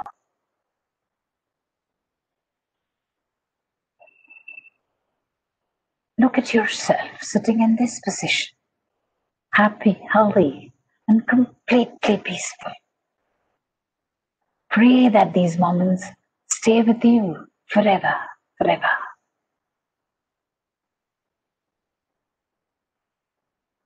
Now look at the entire world as a huge Vasudhaiva Kutumbakam, dancing and singing in joy, united like a one family, celebrating life. Pray that this happens very soon.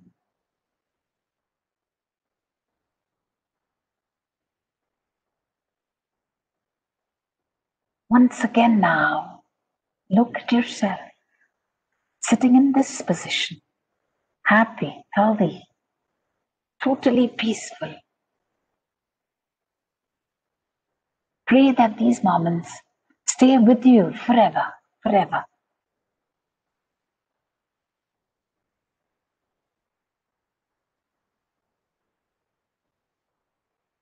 You are now ready to come out of this wonderful state of total bliss. Slowly become aware of your breath. Take 2-3 deep breaths. Rub your palms together and apply this energy all over you. Your face, your head, your neck, your arms, your entire body, your back. Bend your head down, open and close your eyes. Open and close your eyes. Thank everybody who are in this journey with you. And pray that their lives is as happy and peaceful as yours is right now. Ananda Paramananda Sachidananda Chinmayananda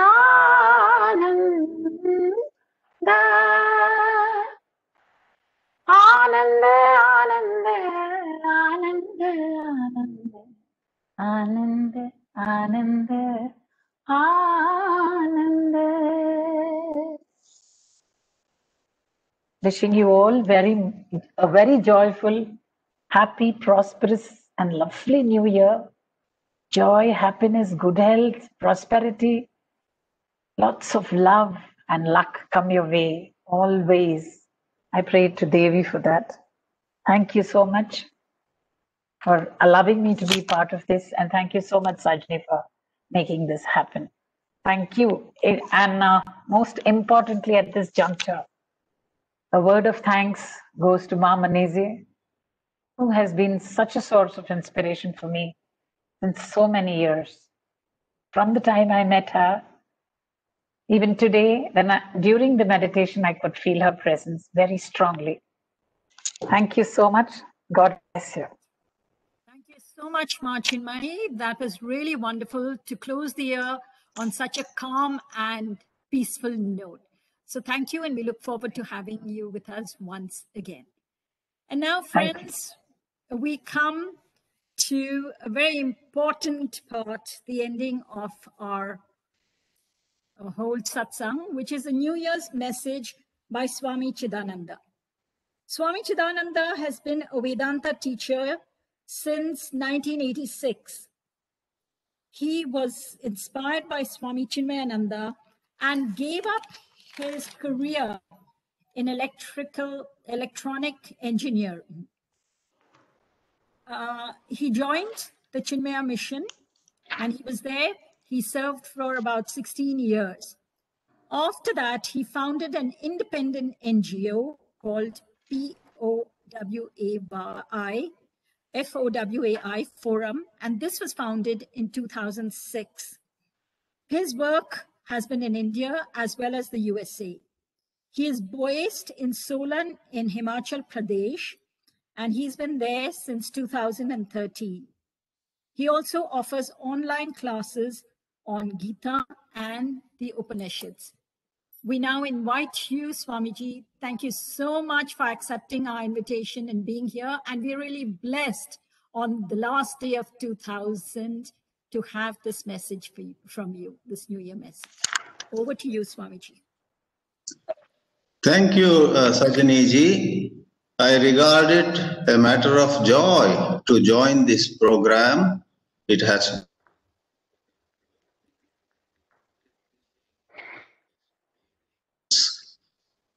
I have on this eve of the new year just one message and one good wish towards all of you. And that is, especially in view of the hard year that we have just completed with Corona and everything that came with it, all that we need in the coming year is greater inner. That denotes this inner strength is resilience. Resilience is said to be relevant both on physical and mental levels. The capability of a strained body to recover its size and shape after deformation, caused especially by compressive stress. That's one definition on physical level. Then it is said, an ability to recover or adjust easily to misfortune or change. The entire world has gone through quite a bit of misfortune, quite a bit of change in the last year, and all of us here need to develop resilience. And I draw today to share with you just a few thoughts over a few minutes. I draw from a professor in University of Minnesota who recently came out with a concept, resilience bank account. So as we develop resilience, the credit in our bank account increases. And if we don't live rightly day after day, our bank account reduces. Permit me to share a little slide, and that shows what, okay. I hope everybody sees this. Yes. So my single wish is, may you have increased resilience. And what is this and what are the components of this resilience? I draw from Professor Michael Maddus, who says there are 8 ways to increase resilience. And the one at top is very attractive. All of us should sleep enough. We should not think of anything self-improvement at the cost of the rest that the body and mind need. And at the bottom of this octagon, you have a thing that is a bit difficult for many of us, saying no to a lot of things, both outside and inside, which weaken us. Some of you may know what Swami Vivekananda said. Whatever weakens you physically, emotionally, or spiritually, reject it as poison, he said. Now, I don't parts of right rest, proper nutrition, proper exercise, and then meditation. What a wonderful meditation we just now had. In fact, Ma Chinmayi showed to us that even in 5 minutes, we can gather ourselves. We can raise our energy inside us. Self-compassion.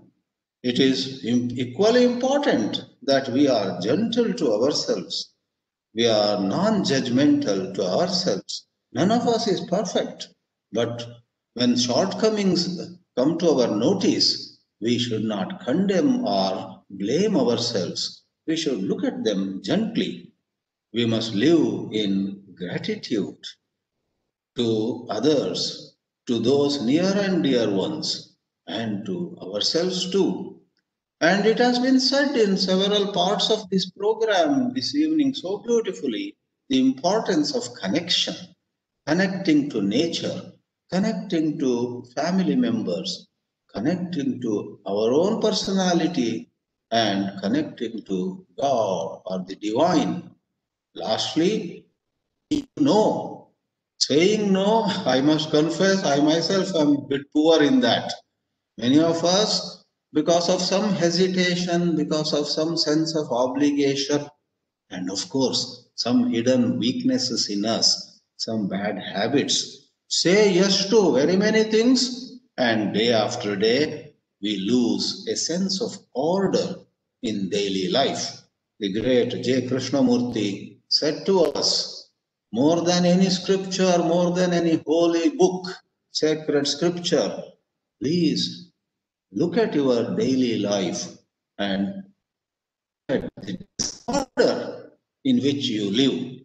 What is the use of bookish knowledge if the way we live is full of disorder? And in order that we may bring order back to life, all we need is a certain alertness where judiciously we say no to things outside that are, of course, negative, and we say no to suggestions and proposals coming from within us. Friends, we all have to increase our resilience. That is the best gift we can give to ourselves and to everybody around us. Therefore, once more, I wish every one of you increased resilience in 2021. Namaste. Thank you. Thank you so much, Swamiji. That was wonderful. And we really must increase our resilience, as you said. So that was wonderful. And as we're entering into 2020, we would like to chant the Mahamrityunjaya mantra because this will protect us and take us through the year. So we have Vanita and she will be chanting it. She's from the Middle East and we're really grateful that she said she will be with us at the satsang. So it's over to you, Vanita. Kindly this mantra, Namaste. which will protect us during 2021. Yes. Please chant it. Is it audible? Yes, it is. Okay. Om Trayambakam yajamahe sugandhim pushtivardhanam Urvarukamiva bandhanan mrityormukshiyamamritat Om Trayambakam yajamahe sugandhim pushtivardhanam Urvarukamiva bandhanan mrityormukshiyamamritat Om त्र्यम्बकं यजामहे सुगन्धिं पुष्टिवर्धनम् उर्वारुकमिव बन्धनान् मृत्योर्मुक्षीयमामृतात् ॐ शान्ति शान्ति शान्तिः. Thank you so much for chanting the mantra. And now we have the Loka Samasta by Ramesh. Thank you, Sajani. I hope I'm audible. Thank you so much, Swami Chidananda, Machinmai. Louder, please. Thank you so much, Machinmai, Swami Chidananda, and all friends who spoke were very uplifting. And to say goodbye to our rather strict but loving friend, and say hello to a new friend who's coming along, a wonderful new 2021. So let us sit straight with our back, neck, and head aligned. Close your eyes and take a deep breath and let go.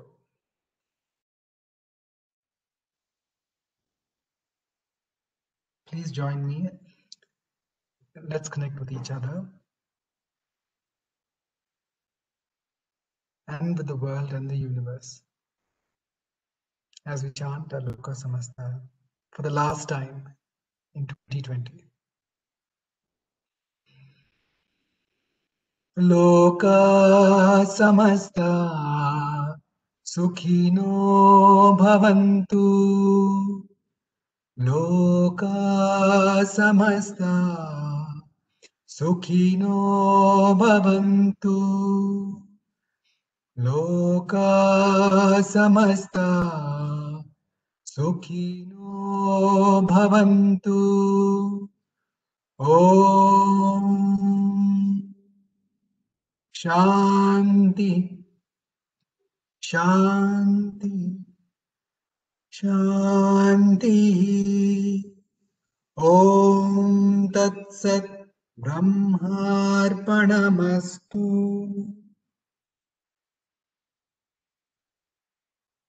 Thank you, Ramesh. And now we've come to the end of our program. I'd like to remind you that tomorrow we New Year celebrations online. All our satsangis will be singing and speaking. So kindly join us at 10:30 tomorrow.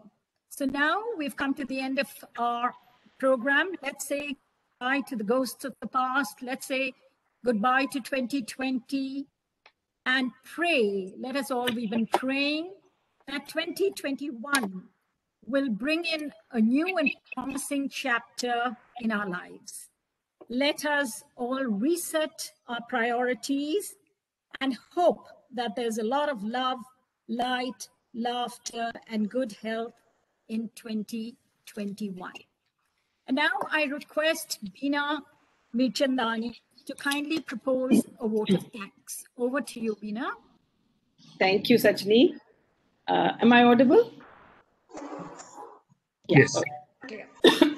Thank you for this privilege and for me to thank all the beautiful souls that made this program so meaningful. Thank you, of course, the School of Ancient Wisdom, Ram, Sajani, Ravi, and all the whole back-end team for putting together this very nicely curated program to bring in the new year. Thanks to all the people that participated, Vaishnavi, Maitreya, Jyoti, for their lovely dance on Sri Mahaganapati, and also praying for lighting the lamp and dispelling some of our ignorance. Thanks to all who participated in Ma Manise's favorite prayers and bhajans, Malati, Freni, Dipti, Vani, Dr. Sana, Indu, and Dr. Stephen. Thank you for a very insightful discussion on 2020, my impressions and learnings. Anuja, beautifully moderated. Jan Kiram, Govind, and Vasu. There were a lot of very, very profound and interesting ideas that we all shared today. Thank you for that. Lakshmi, Kashmira, and Sunita, thank you for the mantras, shlokas, and the beautiful video poetry. Ma Chinmay for a very relaxing, calming meditation to close the new year. And Swami Chidananda, thank you for your good wishes on us developing greater inner strength and resilience on both a physical and mental level. Vanita and Ramesh for the mantras, for the closing mantras. So let's close on this beautiful note and let's all pray for a year of personal transformation and self-discovery. Thank you all so much for being here. And please join us tomorrow, like Sajani said. Over to you, Sajani. So much, Beena. And once again, I thank all of you for being with us through the year. This is the last satsang. And I would also request you to send us feedback as to whether you've been enjoying our satsangs and what you really would like in the new year. So do join us tomorrow. We look forward to seeing you. And a very, very happy new year. Aniket, I'm waiting for the slides. A very, very happy new year to you. We are hoping that it will be wonderful. COVID came in this year and the vaccine will come next year. So I'm sure it's going to be a great year. Okay. Thank you so much. Have a great, great time today, saying goodbye to the year and welcoming the new one. Bye.